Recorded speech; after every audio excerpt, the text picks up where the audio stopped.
할렐루야, 좋은 아침입니다. 오늘도 주님을 만남으로 주님을 말씀 속에서 느끼고 또 기도하면서 주님의 임재를 느끼는 귀한 아침 되기를 소원합니다. 우리 다 함께 찬송가 543장 어려운 일 당할 때를 찬양하시면서 11월 3일 가정에서 함께하는 새벽 예배를 시작하겠습니다.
우리 시간 함께 기도하겠습니다. 오늘은 특별히 중보기도 선교사와 선교지를 위해서 기도하도록 하겠습니다.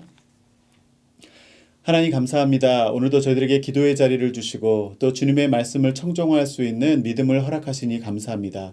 오늘 하루 우리의 소중한 시간들을 시작하기 전에 먼저 주님의 사명을 붙잡고 또 선교의 그 사명지로 나아가 수고하시는 우리 선교사님들을 위해서 기도하기를 원합니다. 그들은 가는 선교사가 되어서 주님의 말씀에 충성하였고 우리는 보내는 선교사 되어 주님 쉬지 않고 그 선교사님들을 위하여 또 선교지의 영혼들을 위하여 기도할 수 있는 믿음을 허락하여 주시옵소서. 특별히 팬데믹 중에 많은 사역의 여건들이 열악하고 더 힘든 중에 있습니다. 하나님 우리 선교사님들 영적으로 낙오되지 아니하고 또 더욱더 주님 성령 충만함 허락하여 주셔서 그 힘든 상황 중에도 우리의 유일한 친구 되시며 또 우리의 중보자 되시는 주님으로 인하여서 그 귀한 사명 넉넉히 감당하는 은혜가 있게 하여 주시옵소서. 오늘도 선교사님과 또 선교사님들이 걷는 그 걸음, 움직이는 걸음걸음마다 복음의 역사가 일어나기를 간절히 소원하옵고 존귀하신 예수님의 이름으로 기도했습니다. 아멘. 오늘 우리에게 주시는 하나님의 말씀은 욥기 17장 6절에서 16절의 말씀입니다. 우리 함께 천천히 합독하도록 하겠습니다. 하나님이 나를 백성의 속담거리가 되게 하시니 그들이 내 얼굴에 침을 뱉는구나.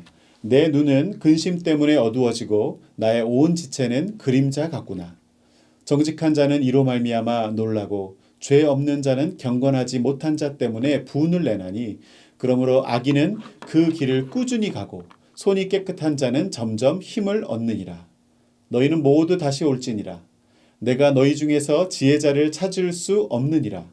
나의 날이 지나갔고 내 계획, 내 마음의 소원이 다 끊어졌구나. 그들은 밤으로 낮을 삼고 빛 앞에서 어둠이 가깝다 하는구나. 내가 수월이 내 집이 되기를 희망하며 내 침상을 흑암에 펴놓음에 무덤에게 너는 내 아버지라 구더기에게 너는 내 어머니 내 자매라 할지라도 나의 희망이 어디 있으며 나의 희망을 누가 보겠느냐. 우리가 흙 속에서 쉴 때에는 희망이 수월의 문으로 내려갈 뿐이니라. 아멘. 하나님 말씀입니다. 우리는 계속해서 욥기의 말씀을 묵상하고 있습니다. 오늘 본문에서도 우리는 변함없이 욥의 복잡하고도 그 고통스러운 심경을 엿보게 됩니다. 계속되는 친구들과의 논쟁으로 인해서 이제 지칠 대로 지쳐가고 또 자신의 마음을 헤아려 줄이 전혀 없는 이 고통의 상황에서 점점 더 상실감과 소망이 사라지고 있는 이 욥의 모습을 우리가 보게 됩니다. 힘겹게 그는 친구들의 말에 반박을 하면서 자신의 입장을 피력하고 있죠. 오늘 7절 말씀을 한번 보겠습니다. 7절 말씀이 이렇게 말합니다. 내 눈은 근심 때문에 어두워지고 나의 온 지체는 그림자 같구나. 욥은 자신이 처한 고통과 이 친구들과의 논쟁으로 인해 근심이 늘어가고 또 그로 인해서 눈이 어두워지고 자신이 마치 그림자처럼 존재가 무너져가고 있음을 말하고 있습니다. 자신이 살고 있는 세상으로부터 철저하게 고립되어서 이제 혼자가 되어버렸고 절망 속에 갇히게 되었다는 것을 지금 이렇게 피력하고 있는 것입니다. 친구들을 향한 욥의 원망의 말들은 정말 절실합니다. 8절에 이렇게 말합니다. 정직한 자는 이로 말미암아 놀라고 죄 없는 자는 경건하지 못한 자 때문에 분을 내나니. 이 친구들의 사려 깊지 못한 충고와 권면으로 인해서 정직한 자기 자신이 너무 놀라고 있고 죄 없는 자신이 경건하지도 못한 친구들 때문에 결국 이렇게 분을 내고 있다라고 표현하면서 원망하고 있는 것이죠. 그러므로 친구들 중에는 지혜자가 한 명도 없어서 내 인생의 고난과 내 마음의 고통을 헤아리거나 그 해답을 줄 수 있는 자가 한 명도 없음을 분명하게 이야기하고 있는 것입니다. 그러면서 11절 이후부터 16절까지 쭉 그 후반부의 말씀을 보면 자신의 고통스러운 상태에서 체념의 단계로, 아니 그 체념 수준이 아니라 죽음을 바라보는 단계로 넘어가고 있음을 우리가 알 수 있습니다. 13절부터 후반절의 말씀을 제가 읽어드리겠습니다. 내가 스올이 내 집이 되기를 희망하며 내 침상을 흑암에 펴놓음에 무덤에게 너는 내 아버지라 구더기에게 너는 내 어머니 내 자매라 할지라도 나의 희망이 어디 있으며 나의 희망을 누가 보겠느냐. 우리가 흙 속에 쉴 때에는 희망이 스올의 문으로 내려갈 뿐이니라. 욥의 이러한 고백은 회복의 가능성이 전혀 없다는 것을 표현하고 있는 것입니다. 스올이 자신의 집이 되고 자신은 이제 침대를 흑암에 펼쳐놓았기 때문에 침대 무덤 안에서 볼 수 있는 것이 무엇입니까? 무덤, 구더기 이런 것밖에 없는데 그것을 아버지, 어머니, 형제라고 지금 말하고 있는 상황. 죽은 것과 동일한 그런 한마디로 모든 소망이 끊기고 죽음밖에는 더 이상 생각할 수 없는 그런 막다른 상황에 처해 있음을 말해주고 있는 것입니다. 사랑하는 성도 여러분, 오늘 말씀을 묵상하면서 아무리 경건한 욥이라 하더라도 거부할 수 없는 또 헤어나올 수 없는 그 고통의 환경에 겹겹이 둘러싸여서 고통받을 때 결국 욥도 죽음밖에는 생각할 수 없는 소망이 끊어져 버리는 상황에 직면하고 있음을 우리는 보게 됩니다. 유대인의 학살 실험 이야기에 대해서 들어본 적 있으신가요? 유대인의 학살 시험 많은 이야기들이 있는데 피를 흘려서 죽게 하는 것을 목격하게 하는 그런 실험에 대한 이야기가 있습니다. 한편의 유대인들은 죽어가는 사람을 보게 하는 것이고 한편의 유대인들에게는 손에서 핏줄을 끊어서 피를 흘리게 해서 얼마나 많은 피를 흘리고 나면 이 사람이 숨을 거두는가를 보게 되는 것이죠. 그래서 사람들이 건강한 사람들, 죽지 않은 사람들은 그 죽어가는 사람들을 보면서 사람이 피가 저 정도 흐르고 저 정도 양동이에 바스켓에 피가 차면 이제 죽게 되는구나라는 것을 이제 학습을 하게 되는 것입니다. 그 모습을 본 사람, 어떤 사람들은 양동이에 절반 정도의 피가 차였을 때 이제 죽어버렸습니다. 그리고 크게 다르지 않게 다 그 정도의 피를 흘리고 나면 사람들이 점점 기력을 잃고 죽는 것을 목격했습니다. 이제 반대가 되어서 그걸 목격한 사람들의 눈을 가리우고 그 사람들의 손에 칼집을 내고 피가 흘리는 느낌을 느끼게 해줍니다. 그런데 차이가 있다면 피를 내게는 했지만 그 전에 죽었던 사람들처럼 그 칼집을 세게 낸 것이 아니라 피가 약간 흐르다 말게끔, 그러나 통증은 똑같이 느끼는 것이죠. 그리고 눈이 감겨있기 때문에 자신이 얼마나 많은 피를 흘리고 있는지 모릅니다. 손을 뒤로 하고 나중에 그 피가 나오는 그 바스켓만 보게 해주는 것입니다. 자신은 왠지 손에는 통증이 있고 자신의 앞에 바스켓에서는 피가 흘러 점점 채워지는 것을 보는데, 어떤 이들은 다른 사람들처럼 그 바스켓에 절반쯤 차기도 전에 반의 반쯤 찼을 때에 이미 기력을 잃고 죽어버리는 것입니다. 피가 다 빠지지도 않았고 이 사람은 피를 흘리지도 않아요. 다른 피를 보고 있는 거예요. 그럼에도 불구하고 그 피가 자신이 생각했던 그 기대치에 미쳤을 때에 삶의 소망을 끊어지고 어떠한 기대도 하지 않을 때에 숨을 거두게 된다는 것입니다. 참 신기하죠? 그러나 또 어떤 이는 마음이 무너지지 않고 끝까지 피를 흘리고 절반 이상의 피가 차올랐는데도 살아있더라는 것입니다. 그래서 유대인의 예화를 보면 그 살아있는 사람이 누구였느냐? 유대인 랍비였다고 그래요.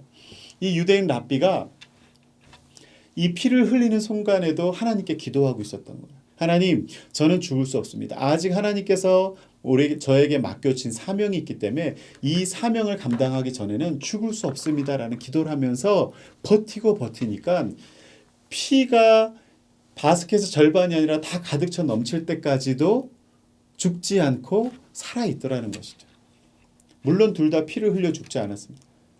피를 흘린 것이 아니고 한 사람은 마음이 무너지고 소망이 끊겨지니 피를 흘리지 않아도 자신의 숨을 거두는 그런 엄청난 결과를 보여주는 것이죠. 사람마다 차이는 있겠지만 평균적으로 사람은 공기 없이 한 3분 정도를 살 수 있다고 합니다. 그리고 또 물이 없이는 한 일주일 정도를 버틸 수 있고요. 음식을 먹지 않으면 우리가 금식도 하니까 한 3주 정도를 살 수 있다고 합니다. 그런데 우리가 살아가고자 하는 희망이 사라진다면 우리는 잠시도 견딜 수 없는 것이 바로 사람이라는 그런 말이 있습니다. 오늘 욥기 17장에서 욥은 모든 소망이 끊어지고 죽음밖에는 이 고통에서 벗어날 길이 없다는 이 절망 속으로 빠져들어가고 있는 모습을 우리는 봅니다. 자신의 상황을 바꾸기 위해서 할 수 있는 것이 전혀 없다는 것을 깨달았을 때, 그리고 더 이상 그 누구도 이 절망의 순간에서 나를 구원할 수 없다라고 믿어버렸을 때에 욥도 아주 잠시였지만 더 이상 주님을 바라보지 않고 하나님이 선을 이루기 위해 일하고 계신다는 사실을 믿지 않는 순간이 찾아오고 만 것입니다. 그래도 오늘 말씀을 보면 욥이 고백한 말 중에 가장 중요한 말 한 가지가 있습니다. 바로 9절의 말씀인데요. 그러므로 의인은 그 길을 꾸준히 가고 손이 깨끗한 자는 점점 힘을 얻느니라. 사실 여기서 이 말은 그러므로라는 말로 표현할 것이 아니고 그러나라고 표현하는 것이 더 옳은 듯합니다. 왜냐하면 친구들의 모욕으로 인해서 내 소망이 끊어지고 있는 상황, 죽을 듯한 상황이었지만 그러나 의인은 사람에 의해서 휘둘리는 존재가 아니라 믿음 안에서 자신의 길을 꿋꿋이 걸어가는 존재이고, 또 죄로부터 손이 깨끗한 경건한 자는 결국에는 힘을 얻게 되어 회복한다는 이 고백의 말이 욥의 고백이자 또 우리가 붙잡아야 될 말씀인 줄 믿습니다. 이렇게 인생의 풍랑 속에서 모든 소망이 끊어질 때, 죽음의 그림자가 내 앞에 들이울 때에 거기서 무너지지 않고 꿋꿋이 자신의 인생의 길을 걸어갈 수 있는 비결이 무엇일까요? 바로 우리 삶의 주인이자 온 우주 만물의 창조주 되시는 하나님을 바라볼 수 있는 이 믿음의 눈을 갖는 것입니다. 문제를 바라보지 않고요. 문제보다 더 크신 주님을 바라볼 수 있는 우리가 되기를 바랍니다. 그러기 위해선 욥처럼 평안 중에도 하나님께 예배하고 고난 중에도 다른 곳이 아닌 하나님 앞에 나아가 그 자신의 아픔을 토로할 수 있는 그 영적인 친밀함과 그 경건함이 우리 모두에게 있어야 될 줄로 믿습니다. 오늘 하루도 우리의 삶의 친구 되시며 주인 되시는 그 주님과 함께 동행하며 인생의 어떠한 문제와 상황 앞에서도 흔들리지 않고 승리의 길을 묵묵하게 걸어갈 수 있는 경건한 자, 그리고 정직한 자의 삶을 살 수 있기를 주님의 이름으로 축복합니다. 우리 다 함께 기도하겠습니다. 하나님 감사합니다. 오늘도 이 고통 속에 있는 욥의 모습을 통하여서 우리는 아무리 경건하다 할지라도 주님, 우리의 마음속에 마음이 무너지고 나면 주님을 바라보지 못하는 연약한 존재임을 다시 한번 고백합니다. 하나님 간절히 소원하옵기는 우리가 인생의 평탄함 중에 형통함 중에 거할 때나 또 고통 중에 절망 속에 거할 때나 그 문제와 절망보다 더 크신 주님을 바라보며 우리의 삶에 소망을 둘 수 있는, 그리고 그 소망이 끊어지지 않는 은혜가 우리 모두에게 있기를 소원합니다. 오늘도 각자에게 주어진 삶의 현장, 그 사명의 자리에서 주님, 이 믿음의 소망의 끈을 끊어뜨리지 아니하고 우리 삶의 주인 되시며 소망 되시는 주님을 바라보며 승리의 삶을 살아갈 수 있는 우리 모두가 되게 하여 주시옵소서. 이 모든 말씀 존귀하신 예수님 이름으로 간절히 기도 올렸사옵나이다. 아멘. 오늘도 주님과 동행하며 승리하는 하루 되시기를 바랍니다. 우리 이제 각자의 기도 제목을 가지고 주님 앞에 나아가도록 하겠습니다.